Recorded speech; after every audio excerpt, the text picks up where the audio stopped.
सभी श्रोताओं का हार्दिक स्वागत, अभिनंदन। आल्हा उदल के कहानी में मांडवगढ़ की लड़ाई आप सभी के सामने प्रस्तुत की जा रही है। इस वीडियो में पिछले वीडियो के आगे की कहानी हम आपके सामने प्रस्तुत करेंगे। बढ़ते हैं कहानी की तरफ। अब उदल द्वार की ओर चल पड़ा। जोगी बने सब बनाफर द्वार पर प्रतीक्षा कर रहे थे। पूछने पर उदल ने सच सच बतला दिया कि उसने विजया से विवाह का वायदा कर लिया है। इस पर आल्हा और मलखान ने कहा, पहले जिस काम के लिए आए हैं उस पर ध्यान दो। तब सब लोग आगे चले। चलते हुए लोहागढ़ पहुंच गए। द्वारपाल ने जाकर जंबई राजा को सूचना दी और उनके भीतर आने की अनुमति मांगी। जंबई ने उन्हें अंदर बुलवा लिया। अंदर जाकर दरबार की शोभा देखकर वे हैरान रह गए। यहाँ भी उन्होंने बाएं हाथ से प्रणाम किया। करिया राय भी राजा जंबई के साथ बैठे थे। राजा ने जैसे ही बाएं हाथ से सलाम करते देखा तो वह क्रोधित हो गया। उदल ने तुरंत कहा, जिस हाथ से हम माला जपते हैं उससे आपको प्रणाम करेंगे तो योग भंग हो जाएगा। राजा यह सुनकर प्रसन्न हो गया, परंतु दूसरा प्रश्न उसने पहले पहने हुए जड़ाऊ चोलों के विषय में पूछा। मलखान ने उत्तर दिया, पहले हम कन्नौज गए थे। राजा जयचंद हमारा संगीत सुनकर मोहित हो गया तो उसने पांचों के लिए मोती रत्नों से सजाई हुई गुदड़ियाँ बनवा कर दीं। हमारे हाथों में सोने के कड़े भी पहनाए। राजा ने तीसरा प्रश्न कर दिया, तुम्हारे माथे पर पगड़ी का निशान नजर आ रहा है। उदल ने ही बात बताई, हे महाराज, कन्नौज से हम महोबे में आए हैं। वहाँ हमारे तमाशे से प्रसन्न होकर आल्हा उदल आदि राजकुमारों ने हमें पगड़ी और कलगी इनाम में दी। महीनों हम उन पगड़ियों को पहने रहे, इसीलिए निशान पड़ गए हैं। राजा दलील सुनकर संतुष्ट हो गया और फिर अपना खेल प्रारंभ करने को कहा। जोगियों ने अपने अपने वाद्य यंत्र बजाना शुरू कर दिए। उदल ने कुछ देर बांसुरी बजाई, फिर गीत राग गाए और आखिर मस्त होकर नाचने लगे। सारा दरबार मोहित हो गया। सब कुछ न कुछ भेंट देने लगे। राजा जंबई ने चौकी मंगवाकर उन्हें बिठाया और विस्तृत परिचय पूछा। मलखान ने कहा, हम दौलत के भूखे नहीं हैं, बंगाल के निवासी हैं तथा गोरखपुर में हमारी कुटी है। हम गुरु गोरखनाथ जी के शिष्य हैं। अब गंगा जी में हरिद्वार जाकर डुबकी लगानी है, फिर हिंगलाज भवानी के दर्शन करके जाएंगे। राजा ने सोने का मुकुट देकर विश्राम करने का आग्रह किया।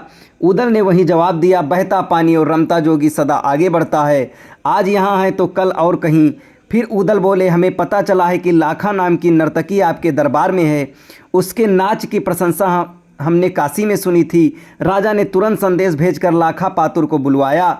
नाच फिर शुरू हुआ। जोगियों ने अपने साज बनाए। नाचते नाचते लाखा जोगियों के बहुत करीब चली गई। उदल ने रानी से प्राप्त 9 लखा हार लाखा पातुर को दे दिया। सोचा, हम उसे कहाँ लिए फिरेंगे। लाखा पातुर महोबा की है, अतः यहाँ हार सुरक्षित रहेगा। लाखा महोबे के लड़कों को पहचान गई। उन्होंने भी बता दिया कि हम पिता का बदला लेकर ही महोबा लौटेंगे। लाखा ने लाख छिपाया पर जंबई राजा को हार दिखाई पड़ गया। जोगी चल पड़े थे। अपना शक मिटाने को राजा ने करिया राय को रानी कुशल के पास हार लाने को भेजा। रानी ने पहले तो कुछ बहाना बनाया, फिर सच सच बता दिया कि उसने जोगियों के संगीत पर प्रसन्न होकर 9 लखा हार इनाम में दे दिया। जब करिया राय ने राजा जंबई को जाकर बताया तो राजा ने अपने को ठगा महसूस किया। राजा ने करिया राय से कहा, जल्दी जाकर जोगियों को पकड़ो, वे जोगी नहीं महोबा के राजकुमार हैं। करिया राय पिता की आज्ञा से जोगियों के पीछे चला।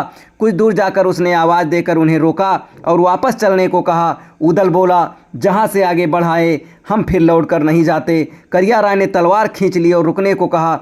फिर तो उदल, मलखान, आल्हा, ढेवा चारों ने तलवारें निकाल ली। मलखान बोला, जोगियों के धोखे में न रहना, अगर एक कदम भी आगे और रखा तो जान से हाथ धो बैठोगे। करिया राय वापस चल दिया। उसने आकर जंबई राजा को सारी घटना बता दी और समझा दिया कि ये जोगी नहीं महोबा के राजकुमार हैं। राजा जंबई ने अपने बड़े पुत्र सूरज को बुलवाया और फौजें सजाने के लिए कहा। इधर पांचों जोगी बेशधारी मंचूरी बन पहुंच गए।